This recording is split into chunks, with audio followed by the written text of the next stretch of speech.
Bonjour chers amis de l'école de la famille Efata.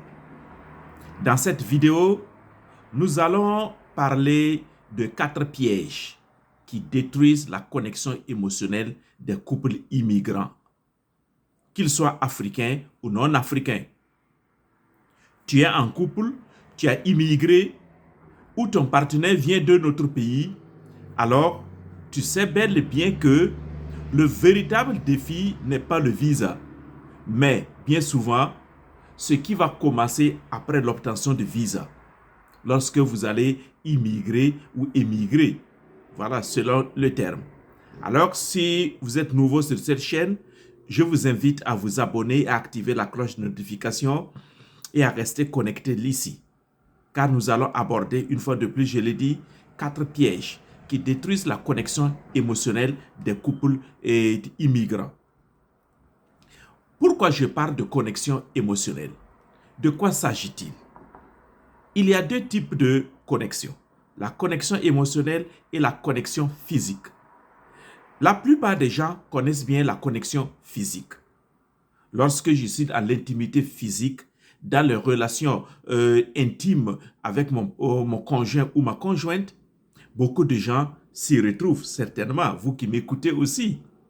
Mais la connexion émotionnelle, c'est ce qu'il y a avant et qui prépare en fait à la connexion physique. La connexion émotionnelle, c'est la connexion des cœurs, des esprits, les câlins, les mots doux, la présence à l'autre. Tout cela qui peut vraiment aider à renforcer l'amour ou la relation conjugale. C'est de cela qu'il s'agit, la connexion émotionnelle. Mais voilà 4 pièges qui détruisent cette connexion émotionnelle-là. 4 pièges qui font que lorsque tu es un immigrant et lorsque tu vis à l'étranger, le plus clair du temps, on néglige la relation ou l'amour. Le premier piège ou la première difficulté, c'est l'isolement culturel et social. Je vais vous dire en quoi est-ce que c'est un piège ou une difficulté majeure. J'ai entendu plusieurs fois ces phrases-là. Je vous lis ceci. Quand j'ai immigré, j'ai perdu mes repères. Pas de famille, pas d'amis. On était 2, mais seuls. Et la solitude, ça pèse. Ah oui, voilà le témoignage d'une personne qui a immigré et qui rend témoignage de sa nouvelle vie et dans sa terre d'accueil. Pourquoi c'est destructeur? Parce que quand je parle de piège, je parle de ce qui est destructeur. Et c'est destructeur parce que le couple se retrouve isolé, abandonné à lui-même. Il n'y a plus de miroir extérieur, comme si c'était dans ton pays d'origine, en Afrique par exemple, où tu as toute la grande famille qui peut te soutenir. Alors on se replie sur soi-même, on se coupe du monde et on attend trop de l'autre. C'est surtout ça le gros problème. On attend trop de l'autre. L'autre doit être mon ami, il doit être la famille, il doit être le conseiller, il doit être le psy, il doit être le financier, il doit être le pourvoyeur, il doit être le babysitter, il doit être le cuisinier, il doit être tout à la fois. Est-ce que cela est possible? Alors, ce déséquilibre-là va déstabiliser beaucoup de couples immigrants. On ne se rend pas compte souvent. Et on dit que oui, il y a trop de divorces dans la diaspora. Voilà une des explications. L'absence de soutien pour le couple. Alors, résultat, qu'est-ce qui va se passer? La connexion émotionnelle se dissout de façon progressive. Je vous donne simplement une conséquence. L'intimité va s'étioler. On ne se parle plus avec tendresse, mais avec fatigue ou agacement. Voilà la réalité. Le couple se retrouve à lui-même. Je vous donne un autre exemple. Et une jeune dame m'expliquait, lorsqu'elle est arrivée à New York, elle a accouché son premier enfant elle s'est retrouvée toute seule. Vous savez, en Afrique, on a toujours ta maman qui est là, ou les tantes qui sont là, ou des vieilles personnes qui sont là pour vous aider. Mais là, elle se retrouvait toute seule. Et elle était obligée d'aller sur YouTube pour apprendre comment laver un nouveau-né. Comment prendre soin d'un nouveau-né. Vous voyez, c'est ça la difficulté. Mais et son mari, pendant ce temps, il fait quoi? Cette femme qui n'est pas capable encore de faire la cuisine, le ménage, etc. Quelle est la place du mari en ce moment?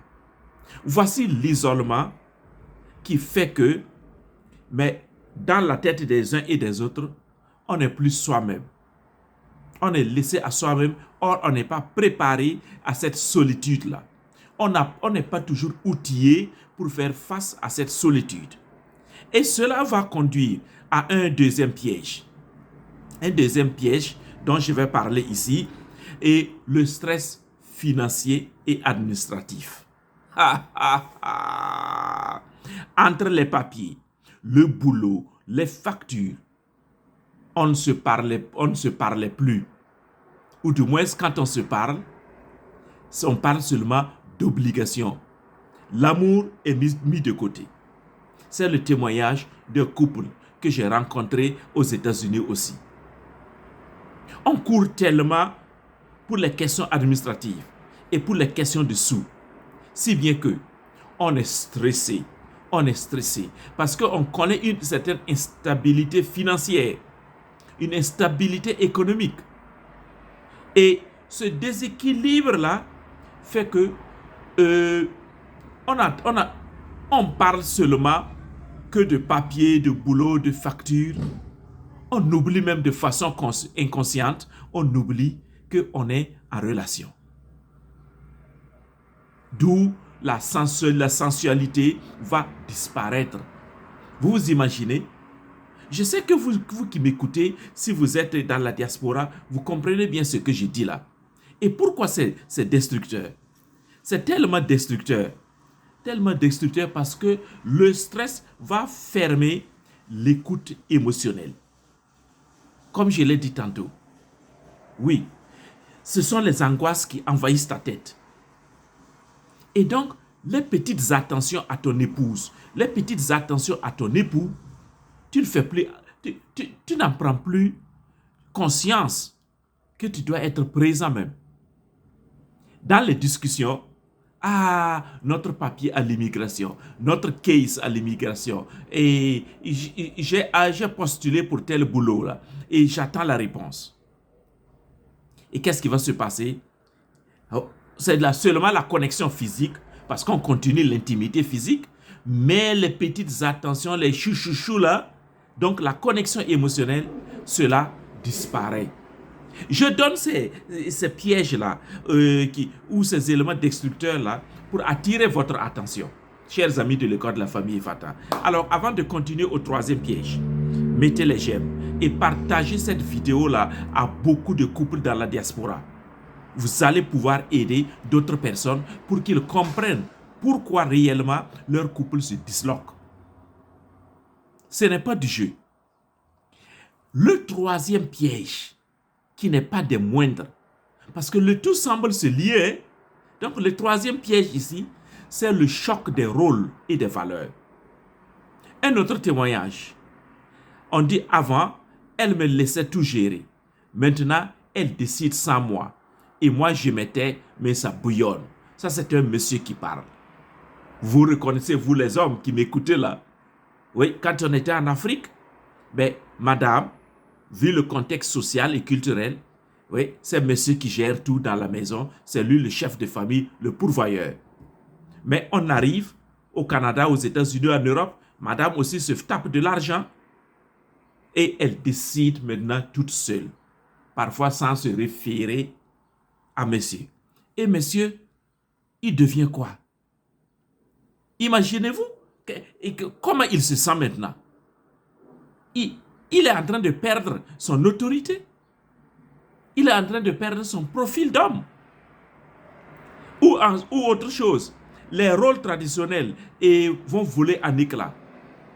Messieurs qui n'étaient pas habitués à faire les plats, ou à cuisiner, ou à nettoyer, ou à faire le ménage, voilà, on lui demande maintenant, madame même qui lui demande, ah, il faut qu'on se partage les rôles.